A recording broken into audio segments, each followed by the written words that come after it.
जैन धर्मीयांच्या कारंजा पायदळवारीचं भातकुलीकडे प्रस्थान झालं। वाशिम जिल्ह्यातून 26 डिसेंबर रोजी या पायदळवारी सोहळ्याला सुरुवात करून कारंजा येथून अमरावती जिल्ह्यातील जैन धर्मीयांची काशी म्हणून गणल्या जाणाऱ्या भातकुली येथील आदिनाथ स्वामी यांच्या मंदिरात 28 डिसेंबरला समारोप करण्यात आला। हा पालखी सोहळा कारंजा येथून भामदेवी ते कुरुम येथून तीर्थक्षेत्र भातकुली येथे रवाना झाला।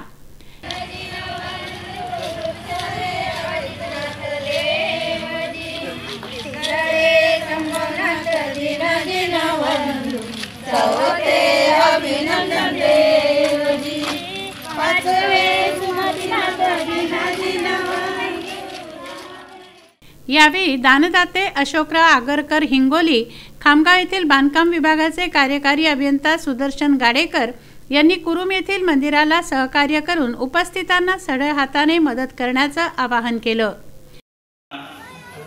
हा प्रसार होत आहे आणि जास्तीत जास्त संख्येने यामध्ये उपस्थित राहून प्रसार करावा अशी माझी इच्छा आहे।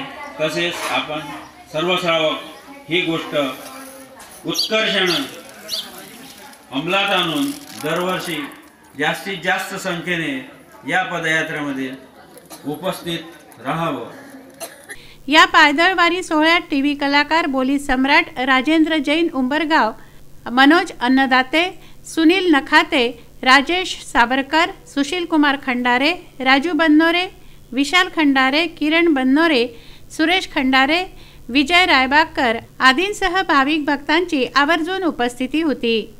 विदर्भ न्यूजच्या माध्यमातून संपूर्ण भारतवर्षामध्ये ही माहिती देण्यात येत आहे किंवा महाराष्ट्रामध्ये तर सगळं जैन बंधूंना कळेल, कारण की हे गाव कुरुम म्हणजे अगदी छोटं गाव आहे, कृषक आहे, सगळी शेती करतात आणि जैन समाजाची या ठिकाणी 4 ते 5 घरं आहेत, 2 ते 3 परिवार आहेत, त्यांचे 4-5 घरं आहेत। भगवान महावीर स्वामींची मूळ प्रतिमा आहे, 3 मूर्ती आहे, वेदी आहे, सुंदर असं मंदिर आहे आणि भातकुली अतिशय क्षेत्रासाठी शॉर्ट रस्ता आहे। जैन मुले संपूर्ण इथेच विहार करतात आणि विहार करत असताना या ठिकाणी संत निवास किंवा कॅटी निवास किंवा भवन या ठिकाणी नव्हतं, परंतु कारंजावरून जी भातकुलीसाठी पदयात्रा निघत असतात, दरवर्षी गेल्या 7 वर्षापासून चालू आहे। या पदयात्रेमध्ये जवळजवळ 100-150-200 लोक असतात, श्रावक आणि श्राविका। त्या सर्वांनी लक्षात घेतलं आणि रस्त्यामध्ये या भवन निर्माण करण्याचा निर्णय केला। गेल्या वर्षी या ठिकाणी त्यांनी बहुसंख्यात रुपये जवळ करून दान देऊन आणि या ठिकाणी यांनी भवन निर्माण केलं। गावातील सर्व 4-5 परिवार आहेत, त्या सर्व लोकांनी खूप तन मन धनाने सहकार्य करून या ठिकाणी मंदिराच्या बाजूला जागा घेऊन भवन निर्माण केलं। श्रावकांसाठी भवन झालं, संत निवाससाठी या भवनाच्या वरती निर्माण करण्याचं कार्य चालू आहे। बाळासाहेब गणोरकर, विदर्भ न्यूज, मूर्तिजापूर।